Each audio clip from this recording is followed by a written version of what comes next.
It's time once again for an update from the city of New Hope. The mayor is with us, Kathi Hemken. Welcome, Mayor. How are you today? Hi, Dave. Just fine, thanks. Thanks for joining us. It's great to have the sun back out as we talk for a few minutes to give you an update of what's new in New Hope. Let's begin with elections, Mayor. Give us an update as we head into the final week before Election Day. Well, our election judges, a couple of them, along with our city clerk, went to our 3 nursing homes because we go out there and we help the nursing homes vote. So that's been kind of a contentious thing whether or not they would let them in. So they were able to come in and they got them. They can still vote, go to City Hall anytime between 8 and 4:30 now, and they vote absentee. But starting next week, or actually, I think this week, the 27th, they can actually go in and they can put the ballot into the machine. Okay. So if they want to do that, they can. They'll also be open on the 31st on Saturday from 10 to 3, and they can go in and vote then. And of course, you can always vote at your normal polling place on the 3rd. Very good. And if you need more information about the election process this year, go to the city's website, newhopemn.gov. We're going to spend quite a few minutes today talking about community development. A lot happening in the city of New Hope. Let's begin with Windsor Ridge. We've talked about that over the past year or two. Give us an update on that property. Well, they just sold a house for $453. So now they've got a total of 7 houses that have been sold. There's a couple that are pending, and they've got permits for a few more. So they're really right on schedule with the building, and they're hoping to be done by spring. Let's now move to a business in town to talk about community development. This is 5100 Boone Avenue. Tell us what is happening there. Well, that used to be an old manufacturing company, and they've been empty for quite some time. It's 110,000 square feet. Origin Stone bought that. They're a natural stone company that sells to the wholesaler. But the business is open. You can go in and look around and see the stone. They've got a beautiful catalog. And we are really happy to have them because they took an old, kind of tired building and just made it fresh and new, and it's really pretty inside. So it's great to have a new business in town. And we've talked about the Habitat House a few times. Give us an update on that property in New Hope and how that process is coming along. Well, Habitat, we have to have them close the sale on the deal. And as soon as that's done, they will send us the paperwork, and then we will give them $76,000 from our EDA program. It's not exactly a scattered site program, but what they're doing is they're taking a house that needed a little fixing up, and Habitat's doing that with some help from the city. Another area of community development we haven't talked much about before, but they are looking to help people save some energy costs. Tell us about the Home Energy Squad and how residents can get involved here. Well, because it's really hard to go into houses, so they can go online and they can tell them they want an energy audit online, and they'll tell them what to look for. And if it looks like they could use a personal visit to the house, they'll do that. So it's free, but you need to go online and register for that. And I think you're going to put the website up on that one too. Right on the bottom of the screen, mncee.org/HES for Home Energy Squad. So you can find out more information there, and also flyers that you'll see throughout the community. The available properties list and business directory, ways to keep in touch in the city of New Hope. Tell us why this is some valuable information for residents in the city. Well, if somebody's thinking of opening a business or buying a business or leasing a business, there's a list online of all those businesses that are either for sale or for lease. They also make a list of all of our current businesses. And I went online and looked at that. It's amazing how many businesses are in New Hope. Ones I didn't even know about. I found some new restaurants by looking at the list. So our staff currently is updating that list, so you can go online and see what's there and see the kind of things that are going on in the city. All right. Again, the city's website, great place to find out that information. You mentioned scattered site a minute earlier. Let's talk about a few specific properties. First one is 4637 Aquila. What is happening at that site? That's the one where they had the fire. And so we're waiting for that to go through probate. As soon as it goes through probate and the house gets in the hands of the kids have agreed to sell that house to the city. So when they do that, we will tear down the house and clean up the land and then sell the land to a developer. So that's going to happen. By the way, you can go online and get a map of where all the scattered site houses have been put up in recent times. It's really kind of fun to see them. So website at the bottom of the screen here, a few steps to get through that process. So again, if you have problems with that, certainly call the city or go to the website and they can take you through that process. A few more properties to talk about. Let's talk about 4965 Winnetka. What is happening there? I have to check my note on that. Oh, that's a property right on the corner. And we're looking at buying that. So they're probably going to close on that sometime this week. That property is big enough so that when we tear the house down, we'll be able to split the lot into 2 full-size lots and then sell each of those lots to developers. So look for 2 brand new houses right on that corner. And speaking of brand new houses, one that has popped up and looks like it's about finished, 6027 West Broadway. Tell us about that property. Oh, the neighbors around there just send me little notes all the time that they're kind of missing the yellow and purple garage that's there. It's just a beautiful house that's on the market. It's 352, I believe, and I think they have a buyer for it. You have some educating to do for us about a process called RPZ. So let's talk RPZ for a minute and a company that you're working with related to this. Well, first I have to tell people what RPZ is. Yes, please. It is reduced pressure zone, better known as a backflow valve. So when you've got an irrigation system and it calls for water to go out in the irrigation system, when it shuts off, a lot of times there's water in the line and they don't want it to backflow into your drinking water, and that contaminates your drinking water. So there's this thing, this pressure valve that they put in there. That pressure valve is every year. Well, we have a list, but we don't go out and check if they're actually getting them inspected every year. So this company that's called Brycer, they have said to us that they would take over that checking at no cost to us, take over that checking, making sure that people are getting their systems checked. Most of the things that need to be checked are where there's big boilers, large amounts of water. You don't need one in your house. You don't need one if you've got a pool. Where you need something is where the water would come and go back and forth. You want to keep that water from going. Mostly the businesses have them.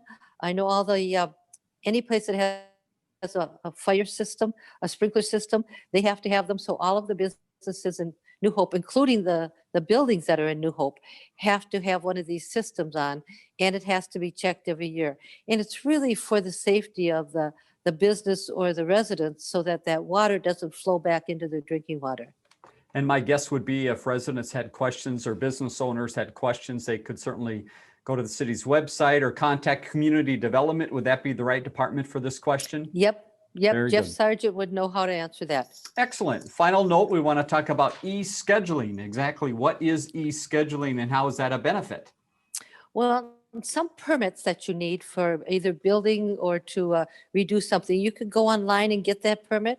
If you've gotten the permit online, you can then go back online and schedule the completion of the permit. And so if you got it online, then they'll go back and see that you did all the stuff. If you go in and get the permit, you have to have somebody come out themselves to do it. So it's just one of those things to help people that don't want people in their houses for whatever reason. Let's now move to Public Works. A few items we wanted to pass along there. One is about the utility bill certifications. You wanted to give an update and a little housekeeping work that has to be done.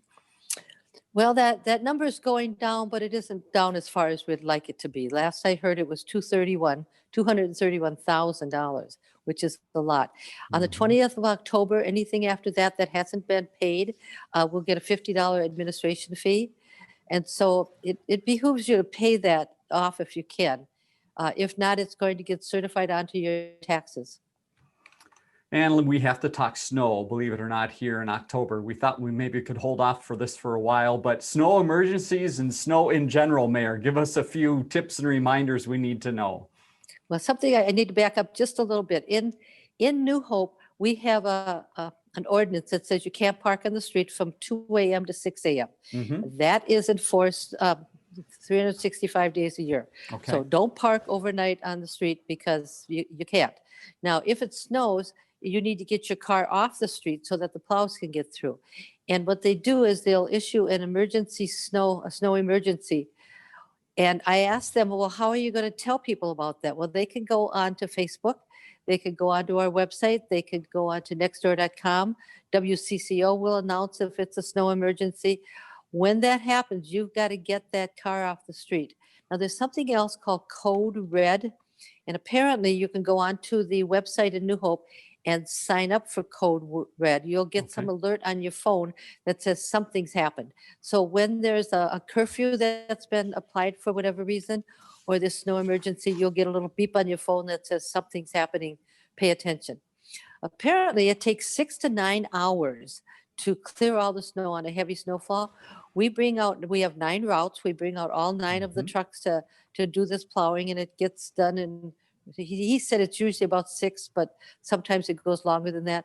So until the snow is plowed curb to curb, you can't put that car back on the street, because what'll happen is they run the snow plow down the middle, and then they come back just so people can get through, and then they come back and clear it to the curb. Sure. So if it's not cleared curb to curb, don't put that car back out there, because it's probably going to get ticketed. All right, some good advice. Let's move to Park and Recreation. And while that snow was falling, some people in New Hope had some great fun. Tell us how that happened. Well, we were planning to do the Addams Family, the movie, at the new pavilion. And I'm thinking, oh, it's cold, it's snowy. Well, they went on and had it anyway. And they said they got about 50 people that showed up. Good. They think they were in costume. They weren't sure. They were all bundled up. The people that came were just excited that they had something free, that they could get their kids out of the house and doing something fun like that. There was a little Halloween walk. There was a scavenger hunt. There was a photo, and there was a costume contest. Neat. So a lot of fun was had by all, and they got to watch the movie. Very good. Glad to hear people went out there, snow or no snow. Moving ahead, speaking of the cold weather, we've got the warming houses that need some staff people. Tell us about that interview process. So they're going to be interviewing the next 2 or 3 weeks for the warming house spots. A lot of our parks, they flood them, and there's a skating rink, and they have these warming houses next to it, and they need an attendant for that. So they'll be interviewing for that. I have no idea what it pays, but they can go to the Park and Rec website that we have and apply for that. All right, right there on the city's website as well. Also on the city site, you can get connected to the golf course. Believe it or not, they're still hanging in there, Mayor. Still a chance to golf in New Hope, maybe? There is. I'm told that it's supposed to get up to 50 on Friday. They're planning to be open. You have to get a tee time. It helps if you get a tee time online. I don't know how busy they're going to be, but there are some diehards out there that are going to be playing, and I'm probably one of them. So it will be open, and they'll play as long as the little white stuff is gone. I believe it. The course still looks very nice. The grass is really green. It just got a white blanket of snow here for a couple days. Let's move over to the ice arena. Tell us about open skating. People have an opportunity to have some skating fun already. They do. So on Fridays from 6:30 to 8, and on Sundays from 4 to 6, they can go to the ice arena and skate. You can rent skates there. I believe it's $5 an hour to skate, and I think the skates are $3 a pair. They have to go online and register, and they have to pay online. And the reason for that is they can only have 25 people in the rink at a time, and so they have to make sure they have that control of that. So don't just show up at the rink with your skates. You might not be able to skate. Go online and register and pay, and then just come out and skate. It should be fun. Very good. And There are there's some also the organizations still busy at the ice arena getting ready for their seasons? They are. The youth hockey is scrimmaging, and they're practicing.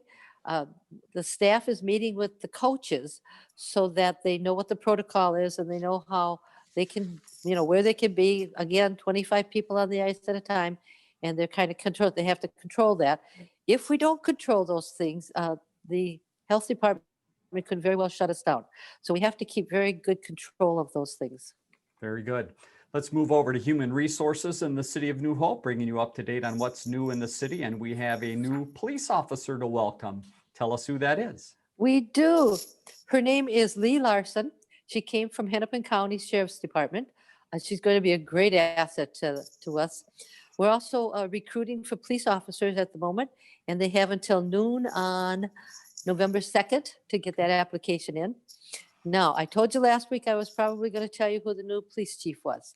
So I went to the city manager, and I begged and I asked and I prodded, and he said, maybe we should tell the recipient of the job first. So he wants to be able to announce that to the recipient, make an offer to him. That offer has to get accepted. So I'm hoping by next week. I have to tell you that we had 3 internal, very good internal candidates. So whoever we get as our new police chief is going to be excellent. And the other 2 that aren't going to be the police chief are excellent as well as police officers. So we had a good pool to pick from. Wonderful. And we will wait for that word then next week when we update. Few final communications note, the In Focus photo contest continues along. What should residents know about being involved with doing some voting themselves? They can go online and vote November 1st. And look at the pictures. They're just gorgeous. There's 50 of them. They're waiting until the 4th of November. They need to get the elections over so they could get those pictures out. They just don't want other people other than voters at City Hall.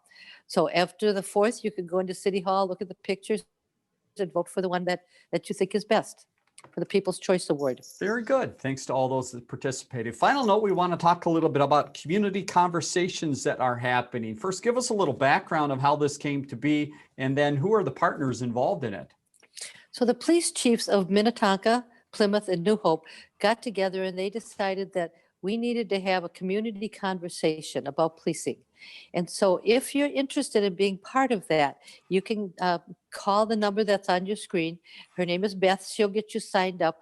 There's a limited number of people from each city that can sign up, and I understand there's still openings in New Hope. So if you're interested in doing that, sign up and you'll get a notice that it's a Zoom call. They'll give you some instructions on how to get into that Zoom call. I don't know how much back and forth there's going to be, and I don't know how many people are actually on this, but I think it's one of those things we need. It's the first meeting, and it's one of those things I think we all need to just listen to and see what's going on. Something is happening. Very good. Hope people can get involved, and we'll also talk about that in our next update and give you a recap. Mayor, thank you so much again for your time. Appreciate your information of what's new in the city, and we look forward to talk to you again next week. Good. I hope everybody has a nice, safe Halloween.